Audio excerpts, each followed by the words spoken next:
It's listed on the document. Is that revised? Yeah, the most recent one that we have is revised that. But George realized that we never certified those rules of procedure. After we made our most recent changes to them, we never recertified them, which is not a huge amount of work. So I suggested, or I thought after the last meeting, that we should certify this most recent copy so there's no confusion at all as to which document is the correct one, and so that we can move forward and with a nice clean slate at this point, so that we don't have the same issue we had where half the group has the April 2009 and half the group has the September 2010.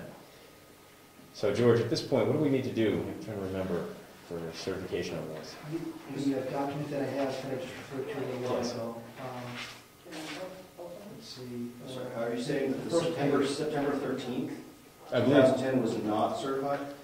well, that was it, yes. We made changes to the April 2009 version, which resulted in September 2010. That's when the changes were engrossed. But at that point, we never certified it. And when you make a change, you have to go back and recertify your rules of procedure to say, okay, we've made a change, now they're certified. And George looked through the minutes and found no votes, nothing on that. So it leaves us in this question. I probably could read the document, but there's public hearings and all that stuff. None of that stuff was done. No, I'm sorry. Please go ahead, George. For the rules of procedure, there's nothing that has to be brought before the public. Right. These are our procedures. Yeah. Okay. This isn't like zoning. This is just our rules. So. Okay. Yeah. So we can change our rules without any public input. Right. Yeah. Well, it's just how we operate. Then we just We can make the rules up as we go along. Oh. You're dragging us into Congress. It's not I'm preparing everybody first. Okay, so to be clear, the rules of procedure are the April 2009. That's what's in effect today. Well, that's where it gets confusing, because we had the April 2009, and then in the minutes, the historical minutes, which George went through, he found places where we had voted to make changes to those, and those changes were accepted. If it's not certified, then The most recent certified version is from April 2010. 2010. When Right. you say certified, Mr. Chairman, when you say certified, you mean voted on by the board. Who's certifying it? no. George? If I may. George is. Hold on, no, he's going to answer your question. George is certifying our stuff now? We'll have a bus pull around, George.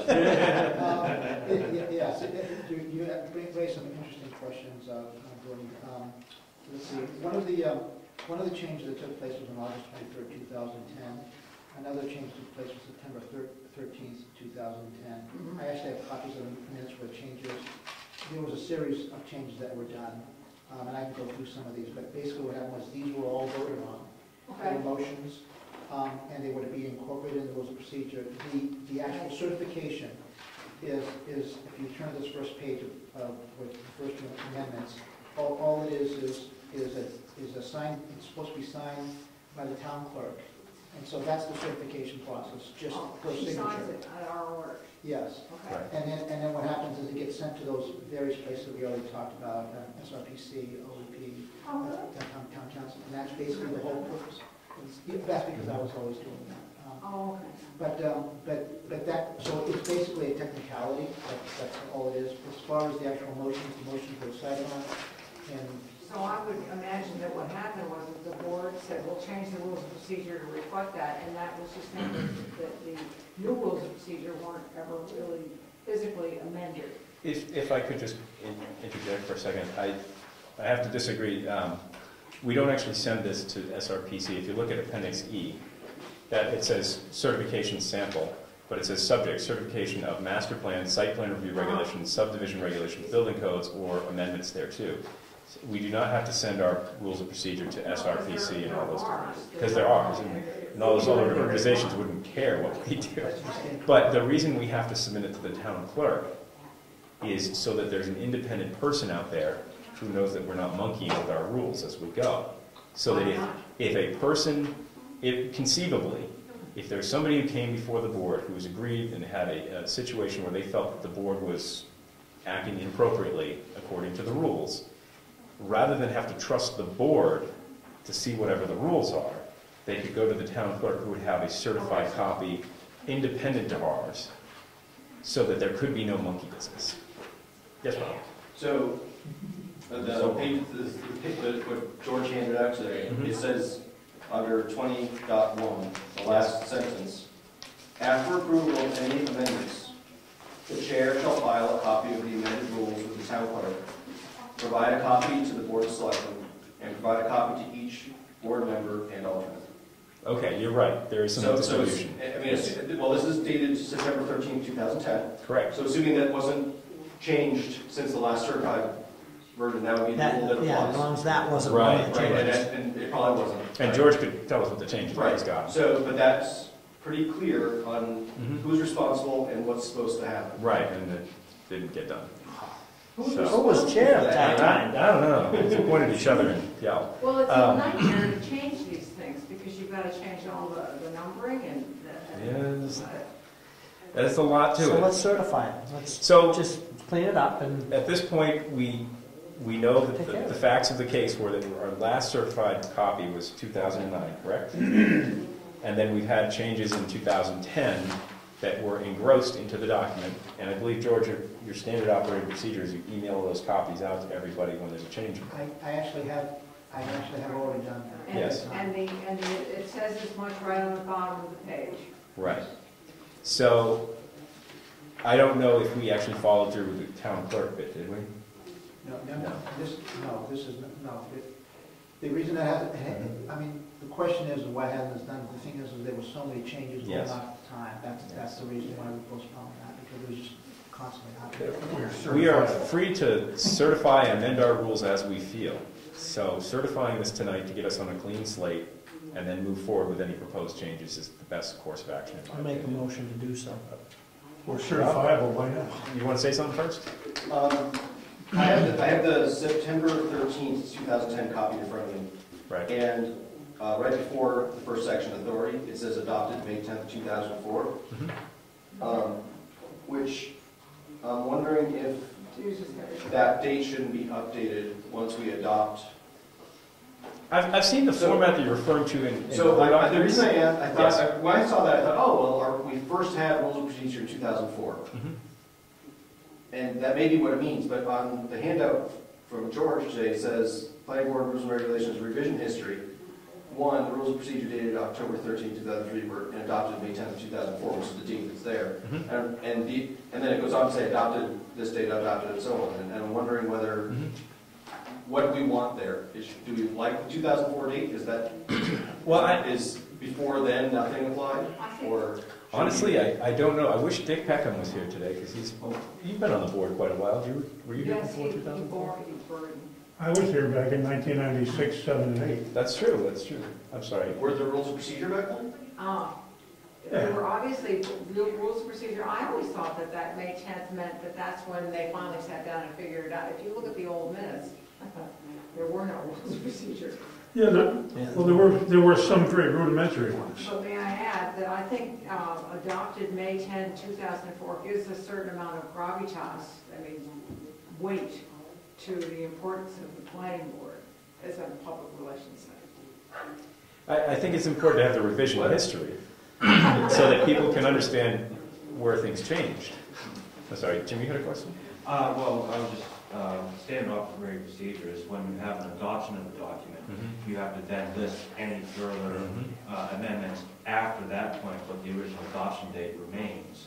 You just have the revisionized date, so that if that was the original adoption date, that would say that. That would not need to be changed. Ed? Isn't there supposed to be like a revision page or something that shows the process of when it was accepted, when it was revised, stamped off, right? Each change. Just as a record of each one. If you'd like to know that, you can ask Mr. Peckham. Sure. Honestly, I don't know what the legal answer is to that. If we have to, are you referring to not just saying the date of what the changes, but what the actual changes were? No, the date a change was made, and like, is this revision A, B, C, D, like, how do you know what's the latest one? Yeah. It should be listed, the dates and revisions, then you go to the meeting minutes. Yeah, you could figure it out from the minutes because they're part of the It record. would really come up, because you use these, we should be using these to go over them all the time. How do we handle this? And if you start putting in dates and revision numbers and A and parens, you go crazy trying to figure out what's going on. It's weird. That should, You're just going by date, and I'm just saying, if you had, the latest one, like, is everybody on revision A? Is everybody? Oh, I well, see it what could just you be mean. like the quote, like pre-index on the. Well, whatever version we all have should say the date of it amended blah, blah, blah on the bottom page, On the on bottom, the footer. yeah. So on every single page of the document, it should have that script. Rob, you Section 20, yeah. amendments, has the amendment process. And I think that if we wanted to create a more clear paper trail, we would amend Section 20 to reflect that, right? I think right now, as I read it, at least the version of September 13th, which is not in effect yet, but when I read that, it seems pretty clear that we do not create, beyond what's in our minutes, any sort of trail of what has changed. The document is sort of purged of the revision history, Right. aside from, in Section 20, there is a brief history of the dates that things were changed, which I guess would lead you into the minutes and those dates, and you could then sort of follow the trail backward from there. You Which could, is- with enough spelunking, you probably could figure it out. That's exactly what George did. Right, and so, I think that's consistent with what Section 20 says. Mhm. If we wanted to change that, then somebody should propose a change to Section 20.